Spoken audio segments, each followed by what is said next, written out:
Hi there, welcome to In the Garden.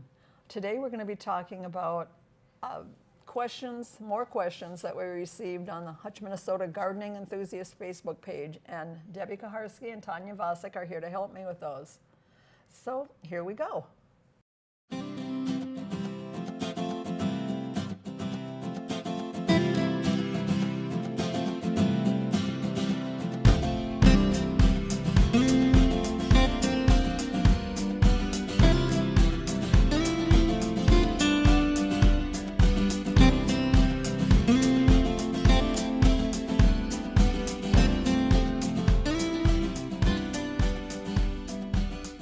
Now, let's talk about bugs.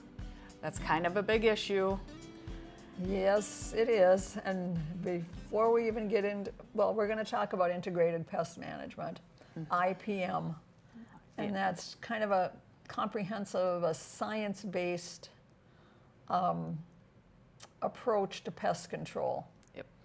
It prioritizes minimalizing effects on the environment and health risks while maximizing your other benefits. We're going to talk about a variety of different controls here. Okay.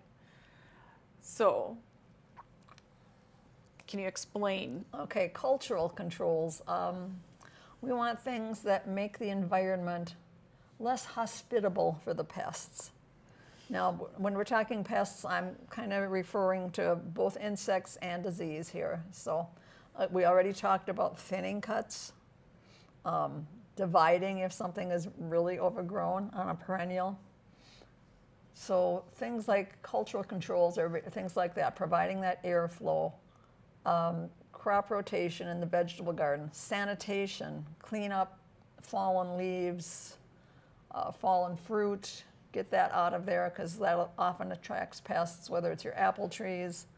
That's a great way to bring in more apple maggots is to leave fruit on the ground. So pick it up, get it out of there, and well away from there. Bury it if you can, or somewhere get it well away from your apple trees. Tilling, burning, sometimes can help you avoid certain pests. If you till in the fall, that will sometimes open up the soil for pests that may winter over in the soil, and hopefully birds will find them, and you've got a biological control helping you out there. Revegetation, hand pulling is always, it always works. Not fun, but it works. It works. Yes. Well, actually, I don't mind hand weeding if it's a nice day. It's kind of fun. I'm one of those strange people, okay? But biological controls. Oh, another thing is if your plants are stressed, they're more likely to be hit by disease or insects. Yes. So if we've got a hot, dry spell, maybe you don't like watering, but maybe you need to give them a good drink. And I'm not talking about get out there and water them every day. I'm talking about giving them a good soak, then letting them dry out, and then doing it again if Mother Nature is not providing. Because generally they say a garden needs 1 inch of water a week. Yeah. And it depends somewhat on the plants you're using, but that's a fairly good rule of thumb. Now, if you've got sandier soil, you might want to divide that inch up into smaller increments. Do one like every third day or something. But in most of our soil around McLeod, a good once a week is probably going to do it for you. But again, you have to be familiar with your soil type. Because the clay soils hang on to nutrients and water longer. So, Okay. we're going to talk about, before you reach for any spray, whether it's organic or synthetic, you have to know what you're fighting. What's the pest that you're dealing with? Just saying, oh my gosh, there's something eating my whatever, and grabbing the bottle, spraying it. Well, you may be spraying something that isn't even going to kill the pest that is eating your plants. And it also depends what stage you find the insect at. Some sprays are only effective on certain bugs at a certain stage. certain, yeah. At a certain stage. If it's an adult, it might not phase them. If they're a pupa or a larvae, a nymph, then it might. We're going to talk about, well, I know everybody's heard of the Japanese beetles. And luckily, at least so far out here, we don't have them too bad. There are some, and some areas have them. But that we are finding that there's a parasitic wasp that has been showing up. It's as far as the cities and the Arboretum now. Hopefully it'll get out here and get these too. But if you see a Japanese beetle and it's got one or two, it's usually a single egg that they lay on the kind of the back of the thorax, kind of just behind the head, what I'd call the neck maybe, I don't know. Yep. And it'll be a single white dot. If you see that one, don't squish it. That one's already been taken care of. They just laid an egg on it, and it's going to hatch and burrow into the Japanese beetle and eat it. So that's when I talk about a parasitic control. That's kind of what I'm talking about. Now and I put on here, there's a 4-line plant bug. And this is one that plagues me quite often, and I have to try really hard to remember to cut those out in the fall and get rid of them. They go after a lot of different plants. I find they go after my mums really badly and sometimes my daisies. But if you get them at the right stage, if you catch them early, when they're in the nymph stage, which is mainly a kind of a reddish orange with a black spot on the back, or that's the primary nymph stage. And then there's also one where it looks more like a little bug and it's got more black than orange on it. If you catch them in one of those two stages, you can get by with using something like insecticidal soap, but you have to make sure you hit them with it. You've got to spray it on them or it won't kill them. Once they get to the adult stage, you're too late. Okay. So that's kind of where that IPM comes in, that keep checking your plants. You know, don't just ignore them for 2 weeks and then go, something's eating my stuff. Yeah, it probably is, because, you know. Yep. And I'm going to also go on to say that sometimes, yeah, it's okay. It might not look real pleasing, but about 10, 12 years ago, I noticed it was like, I looked at some of my columbine plants and I'm like, whoa, what's going on? It was like from the bottom up, the leaves were disappearing. All I had left was stems with flowers at the top. And I'm like, so then I started really looking and found I had columbine sawflies. So they can defoliate a columbine plant in about a week. But they generally start at the bottom, and there's tiny little green sawflies, kind of caterpillar-like, but a sawfly has the differences in the number of legs and such. But they will defoliate it. But you know what? I thought, I'm not going to spray because I've got hummingbirds coming. I've got lots of pollinators coming. So I made the decision to not spray anything, just left them. Cut back the ugly stems when they were, you know, done blooming. They leafed out again, looked beautiful for the rest of the summer. And, you know, it's been 10 years and some of those same plants are still coming back, even though they were defoliated, some of them for 4 or 5 years in a row. Now, last year, for the first time, I noticed fewer. So I don't know if some of the birds were finding them more or whatever, but that's another biological control. Okay. Are there any beneficial bugs? Good bugs? Lots of good bugs. Good bugs. This is a great book if you're interested. It talks about the relationships between bugs and plants. And I think it's Doug Tallamy who said that if nothing's eating your plants, you're not part of the ecosystem. So I would challenge you at least, and I understand if your vegetable garden is maybe a little bit more sacred because you know you're counting on that food, that you may have to use some things to control things. But this talks about how sometimes if you just provide enough flowers for the beneficials, they will hang around, and then when the bad bugs attack, the good guys will move in. And I just read something about approximately 1% of insects are pests. There's about 18 or 19% that are just maybe food for other things or whatever that don't really have an effect one way or another, and about 80% that are beneficial, whether through pollinating or parasitizing, like I talked about with the Japanese beetle. And a lot of those parasitic wasps are tiny, so they need tiny little flowers. Things like dill, yarrow, whatever. I'm trying to think of some of the others here, but think small flowers. Alyssum is a great one. Even though it's not a native, it's a great plant for beneficials. So if you can include some of those types of things, carrots that are going to seed. Oh.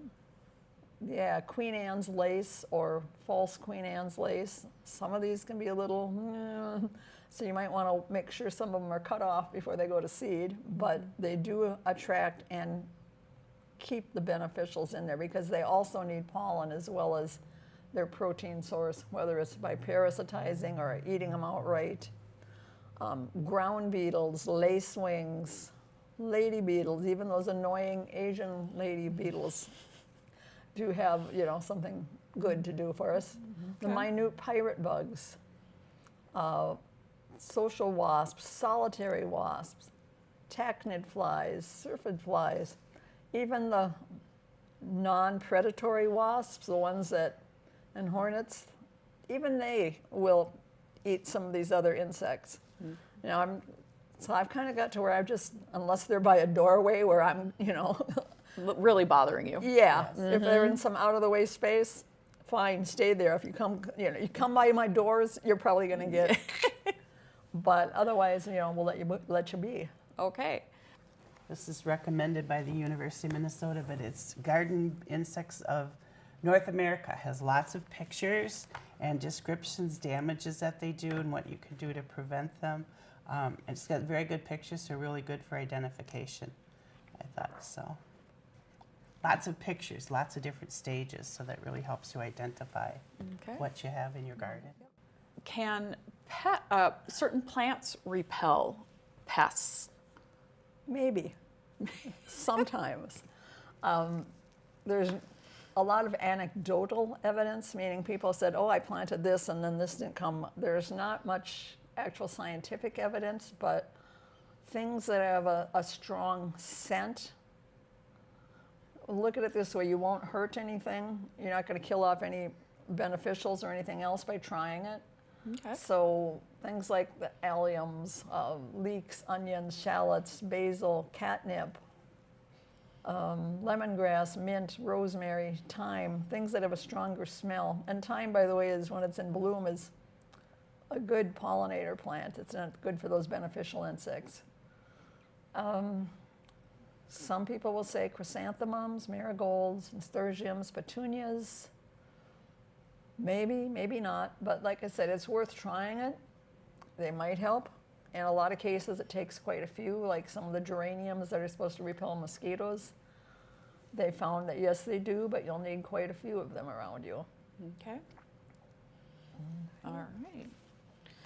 So we've also gotten questions about chemicals. What do I need to do, or what do I need to know when using chemicals for my pests? First off, and now hopefully you've identified what your pest is, so you can look for a chemical. And when I use the word chemical, I'm talking about organic or inorganic, because they are all chemicals. When I see people talking about using salt and vinegar and Dawn to kill weeds, and because they don't want to use chemicals, I'm like, you're just using a chemical and you're using it over and over and over again, where maybe, just maybe, targeting and using something that kills it the first time might be better off, because that vinegar and salt in your soil is going to build up and it's not a good thing. So just keep in mind that they are all chemicals. So you've got to think about what is it you're trying to control.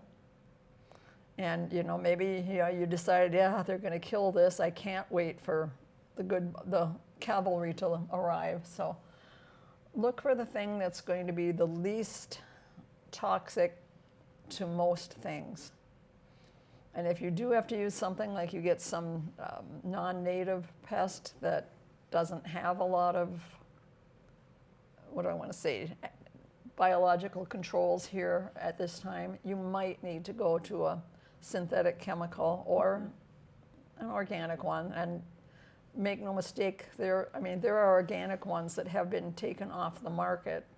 Rotenone is one example, because it's such a deadly neurotoxin that they just said, this just is not safe for the person applying it, the other insects, anything that might eat the other insects. So just because it is organic does not necessarily make it safe.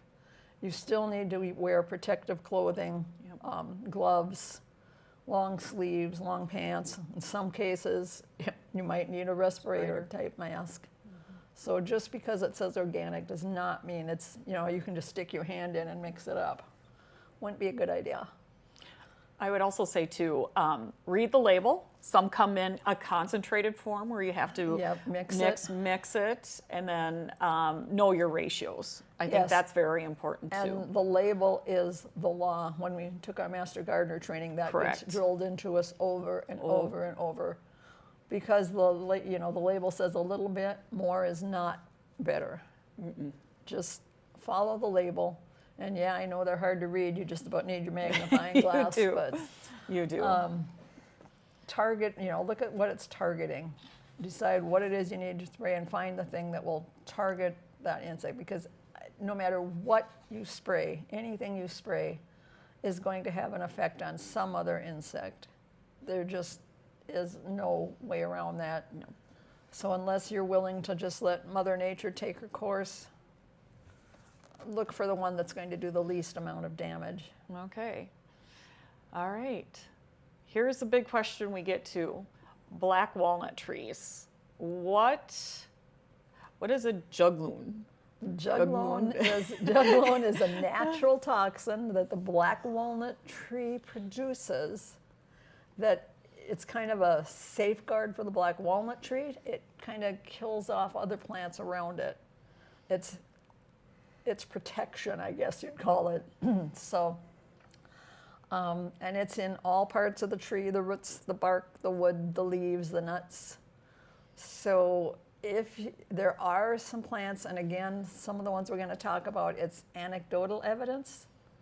There has not been any real scientific study, controlled study done, but these are plants that we'll talk about are ones that other people have had success with. And that might also depend on how much water you're able to give, because we know that trees take up a lot of water. If anybody that's a shade gardener, and you've got, especially if you're trying to, garden under like a maple tree that has a lot of fibrous, shallow roots, it sucks up water like a sponge. And, so if you aren't putting down a lot of water, some of these plants that other people have had success with still may not be successful for you. You have to decide how much time and effort you're willing to put in. So it might not be because I have a pest issue or something else. It could be the tree itself that's causing my items not to grow. Yeah, and some of the things, plants that don't like black walnuts you'll see yellowing, wilting. Some of them will just plain die. Okay. Things in the tomato family hate black walnuts. So if you want to grow tomatoes, find a spot well away. If you want to, you've got to be at least probably 50 to 80 feet from the tree. And even cutting down the tree, you still have a wait. We're talking a minimum of probably 5 years. Okay. So what else can you do? Well, here I'm going to just kind of read through some of the shrubs that are tolerant to juglone.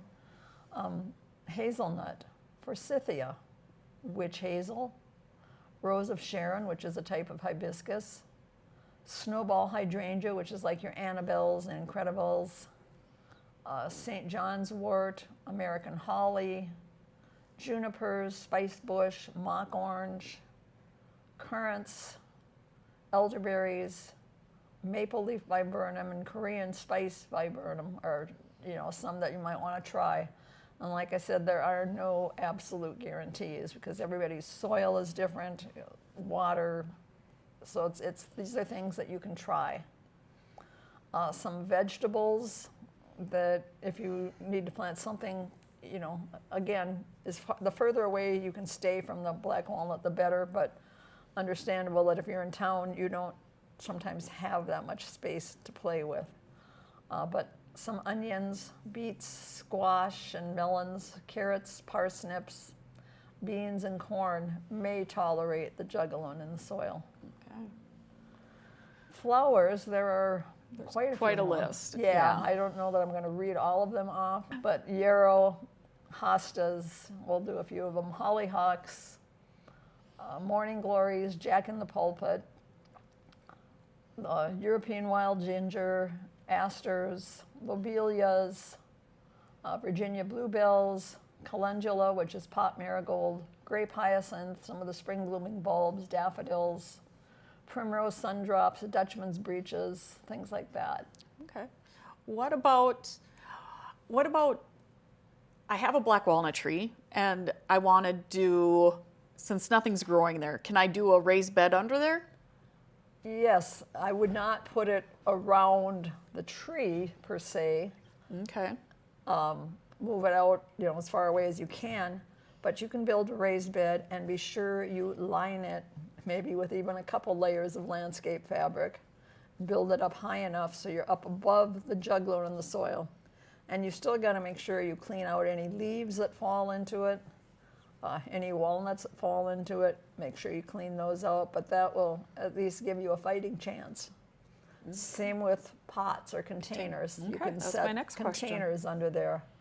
And a lot of times those are going to be annuals anyway, so you're going to probably pull them up or move them so that because if you just leave them there forever and ever, roots are going to grow up into them. It's just what those trees will do. They're going to go for any nice loose source of soil they can find. Okay. But those are a couple of options. All right. So basically, just because you have a black walnut tree, you're not out of the woods. You have options. You do have some options. You might not be Experiment. able to grow everything you want, but try some things. Try. See what works. Okay. Check the lists. There are lists on, that people have had success with. Like I said, there is no scientific study that's been done on them, but they've compiled lists of ones that have worked for other people. So it's at least a starting point for you. Now, okay. Okay. If you want to look on these lists, how do we find them? Well, the University of Minnesota has an excellent site. So if you just do UMN extension, that's going to bring you to their site, and from there you can start searching. You want to find out, there's information on there on identifying different bugs, on plants, weeds, apple pruning, just about Just anything you want to type in on that description. in that search bar, On the and search it'll bar, take you to you. And if you don't find what you want on the University of Minnesota site, just put it into your browser, type in what you're looking for and add .edu at the end, because that will take you to university websites. Educational sites. Yep. So, scientific Scientists research with scientific information Yep. and opinions. Yep. Thanks for joining us today, and we'll see you next time in the garden. Thank you. Thank you.